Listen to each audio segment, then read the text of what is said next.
The fallout from the Oscars gaffe, the long-awaited abuse inquiry gets underway, and an exclusive on Moore's murderer Ian Brady. You're watching 5 News Tonight. There's a mistake. Moonlight, you guys won Best Picture. There's chaos at the Oscars as La La Land is wrongly awarded the Best Picture prize. It was an astonishing moment. In the end, Moonlight was handed the night's biggest award. Even in my dreams, this could not be true.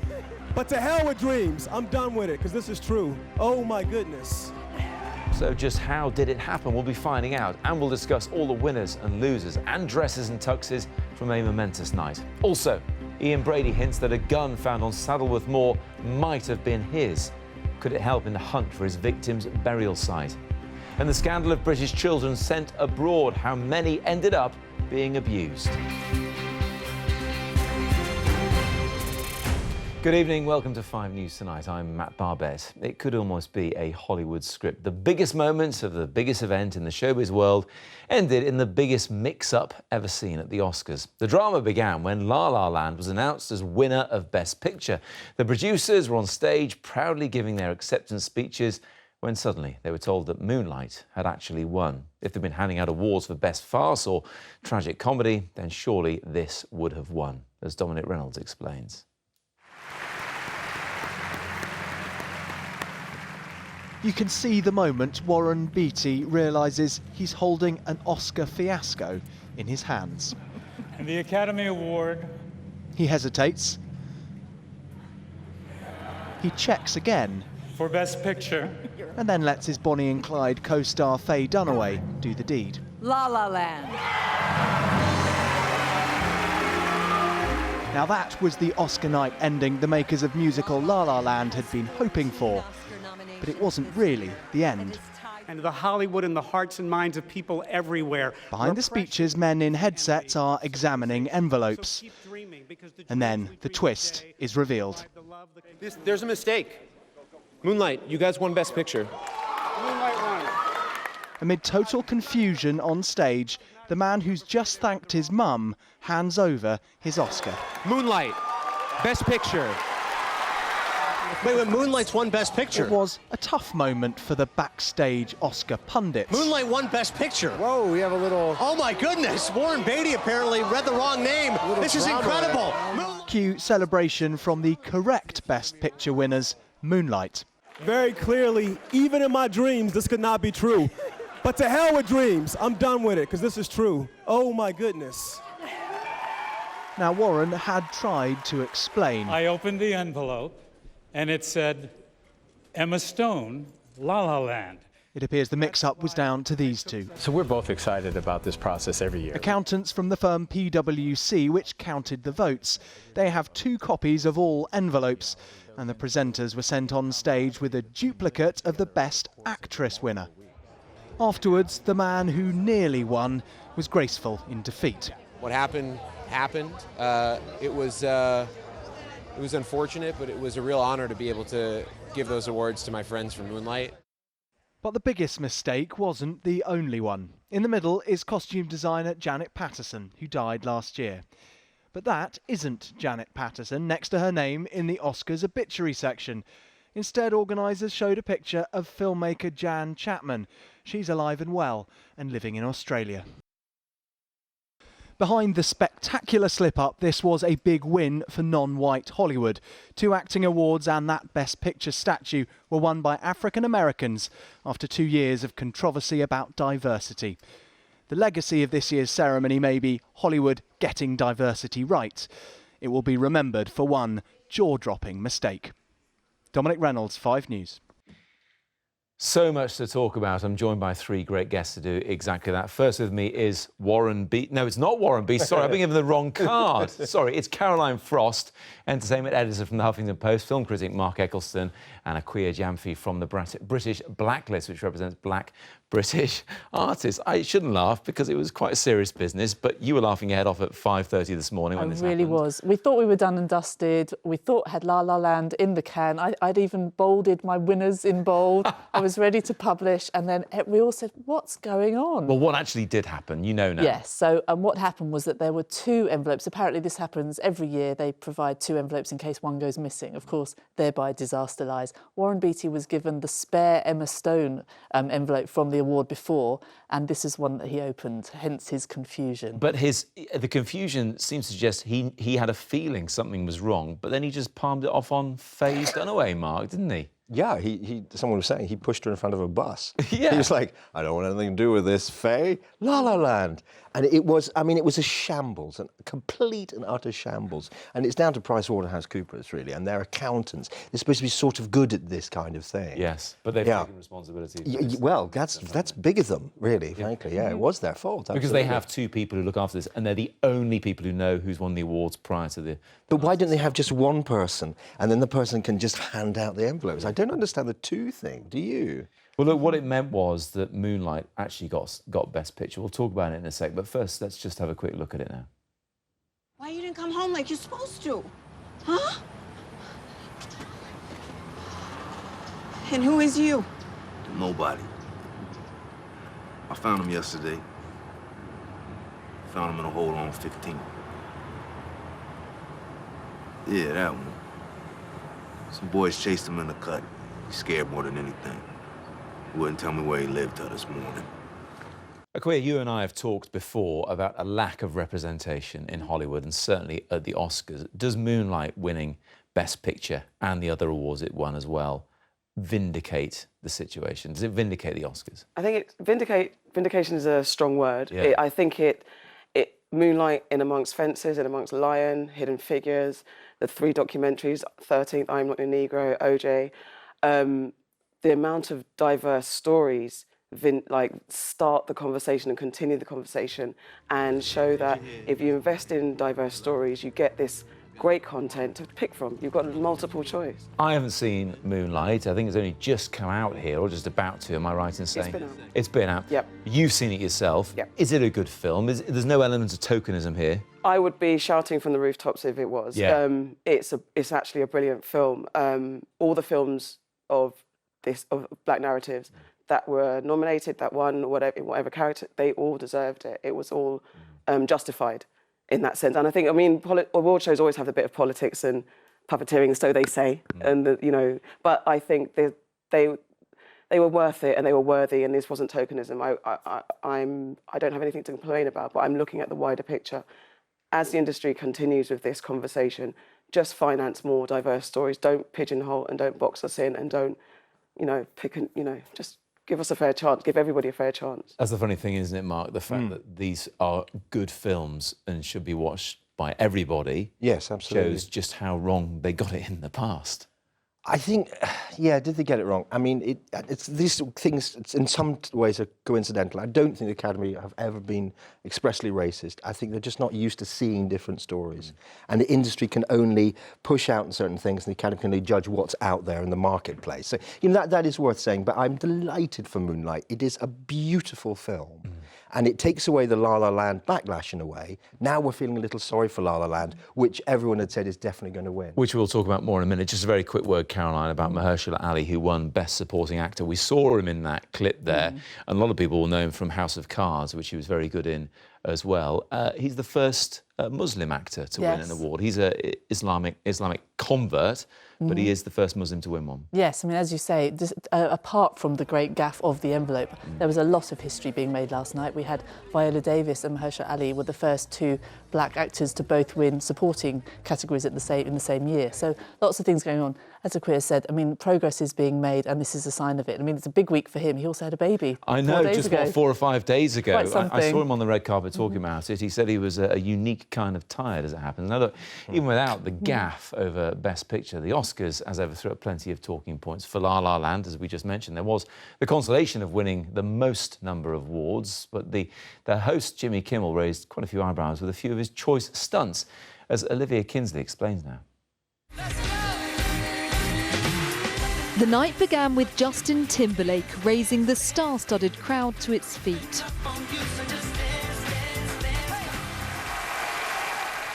Host for the evening, comedian Jimmy Kimmel took no time at all to take a pop at Donald Trump.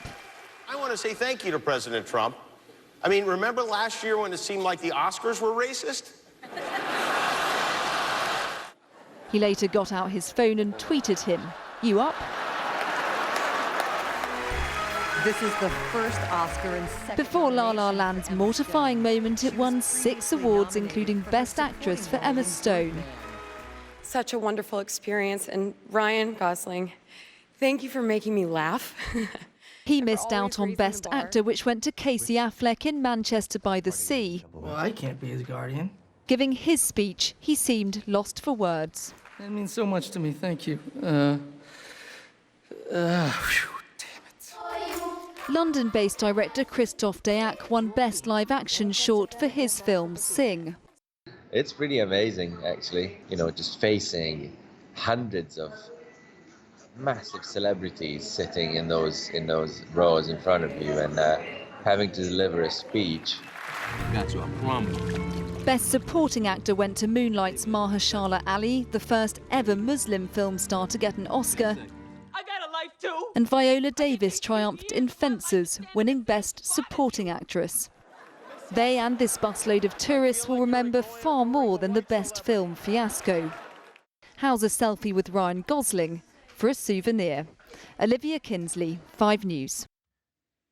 Prize for best shirt there, Ryan Gosling, even if he didn't pick up Best Actor. I haven't seen La La Land either. I really haven't seen many of these films. I haven't got time. Too busy writing the programme we've got to do this evening. Do you think it was massively overhyped, A Queer? Yes. I liked it. Actually, because of everything, I thought I wouldn't like it. I did like it. I think it's been overhyped, but I don't think it was rubbish. I'm glad Moonlight won. That's it. It's a typical Hollywood film, and I think if it had been made before, it would have been a bit more perfect. There was a bit of fluff that I didn't appreciate, but it was a good film. Your actions speak volumes. Emma Stone got Best Actress. Mark, was that deserved? And we did some rumour that Emma Watson, who's now in Beauty and the Beast live action version, had actually turned down that role. Well, this is what you were saying, alongside Miles Teller, who's in Whiplash, which was the first movie from Damien Chazelle. But I think she's terrific in this. I think she's got a wonderful voice and dances and does lots of work. I know that's a sort of obvious thing to say, but there's a technical difficulty involved in what she's doing here. She's at an age now to be welcomed into the Academy fold, so I was delighted by this, I have to say. Yeah, because we hear that Jackie should have been a shoo-in for more awards. Well, Jackie was sort of strange in a way. I mean, the impression that you got of Jackie Kennedy was this brittle, depressive, sort of odd woman. And it just couldn't be right. There was something very too sort of strained about Portman's performance in that. So I think that was the better result. I agree. Yeah. Caroline, Viola Davis, as was mentioned there, Best Supporting Actress. People saying it was her time. Well, frankly, it was past her time. She should have won this previously. Well, probably. But, I mean, she was one of the great queens of the night. I mean, her speech was one of the most searched for items on the internet yesterday after the Oscars overnight.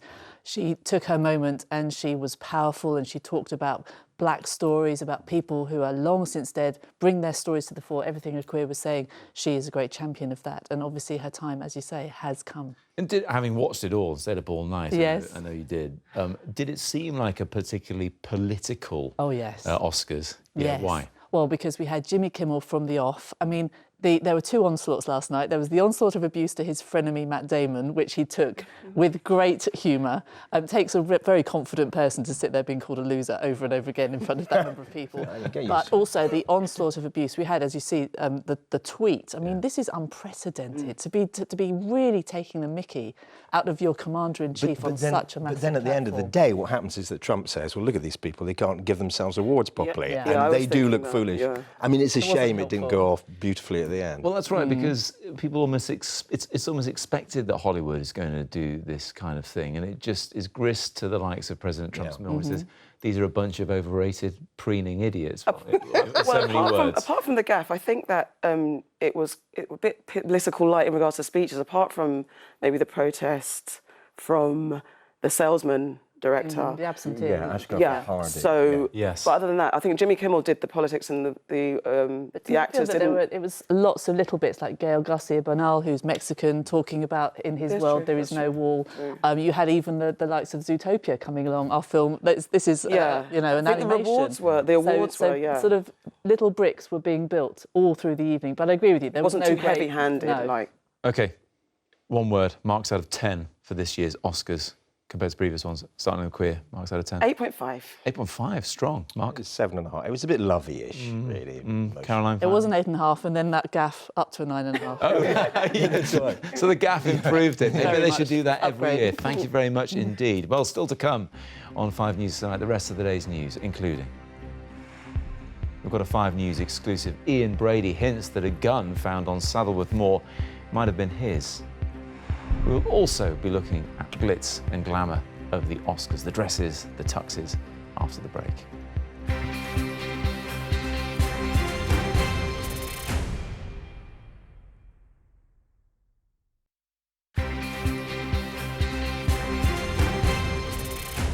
Welcome back. You're watching 5 News tonight. For more than half a century now, the Moors murderer Ian Brady has refused to reveal crucial information about the killing of Keith Bennett.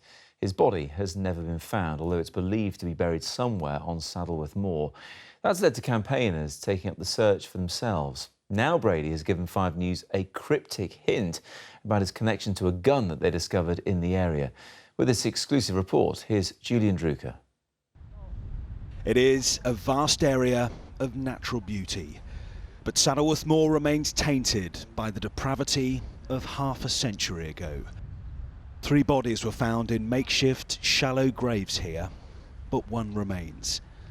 That of 12-year-old Keith Bennett.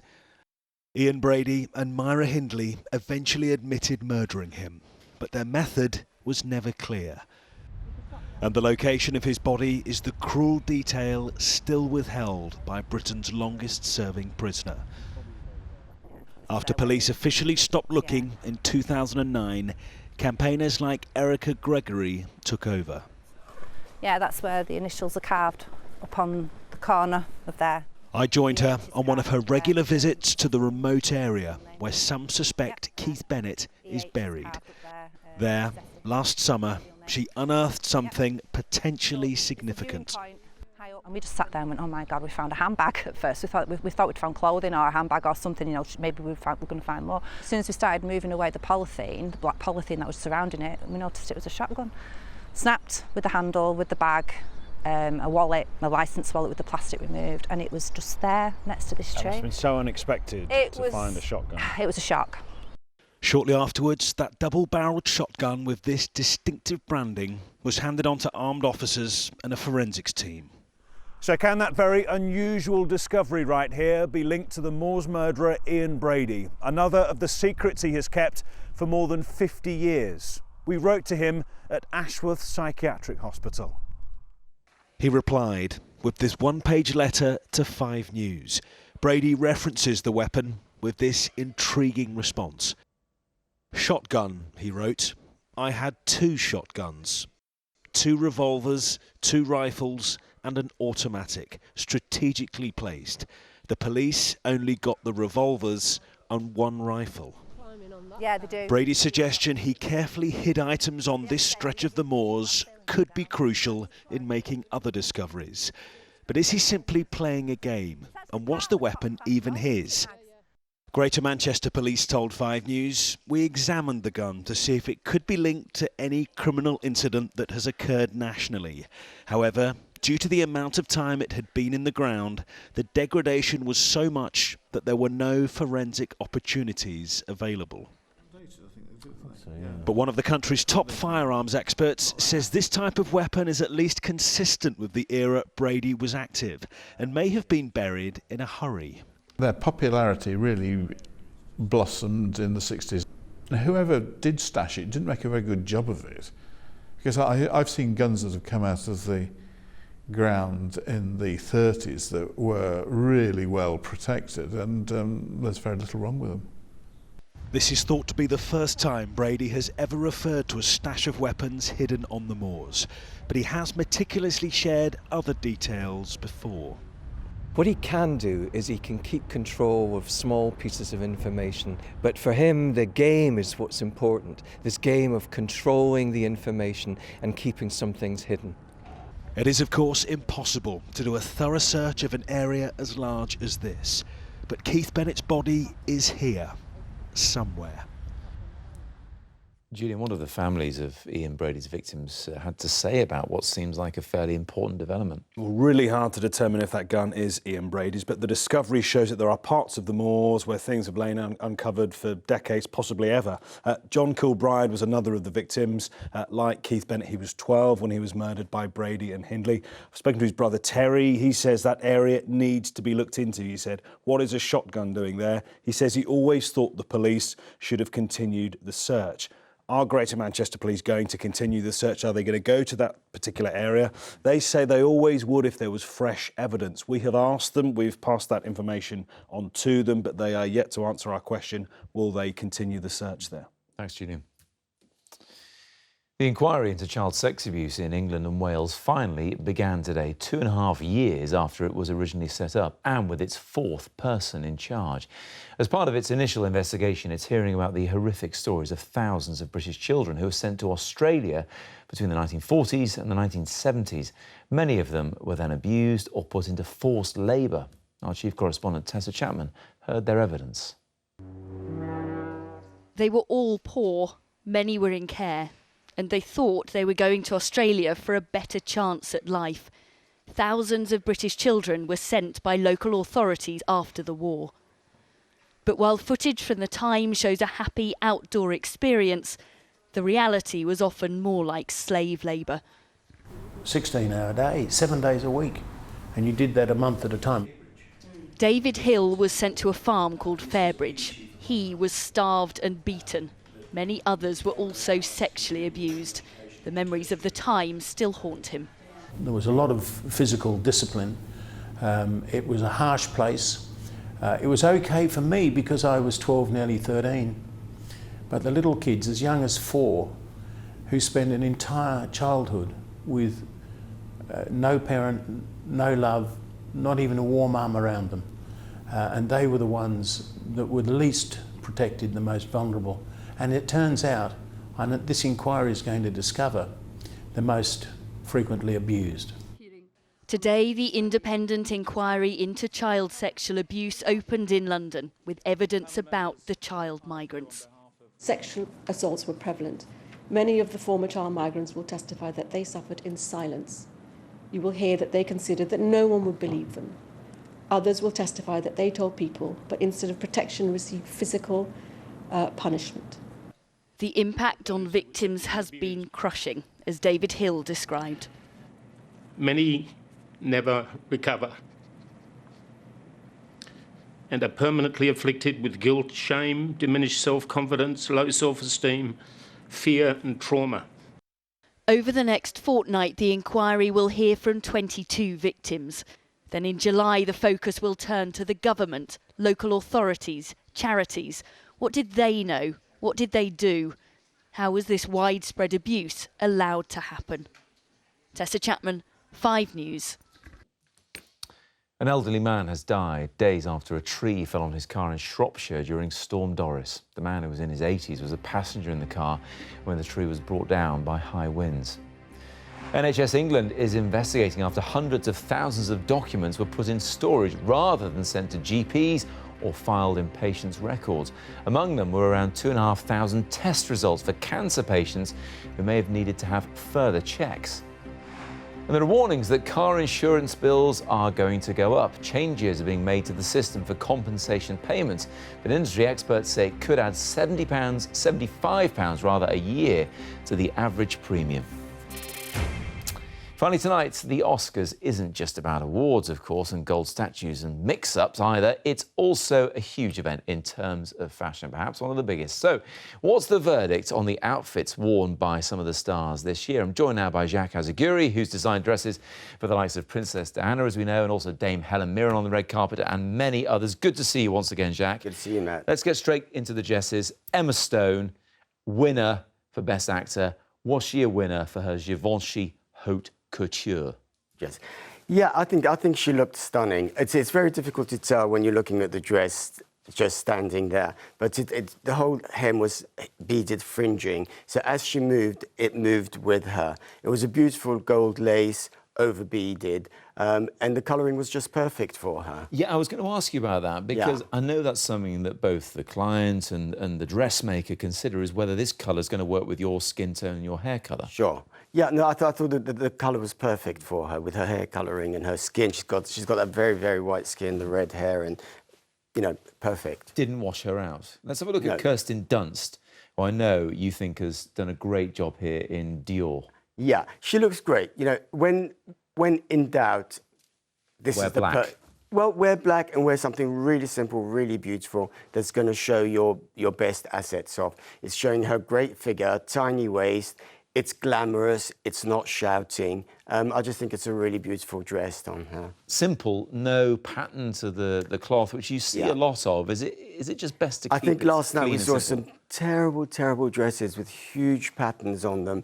You know, some of them looked like literally carpets that they were being worn. And fine in a different environment, but when you're going to be with so many other women, so many other dresses, I think you have to think what that dress is going to look like when you're in a group with lots of other women. So your advice would be towards classic, towards old Hollywood fashion, that sort of thing? I always like that look. I've always liked that look, but I always like a certain amount of modernity too.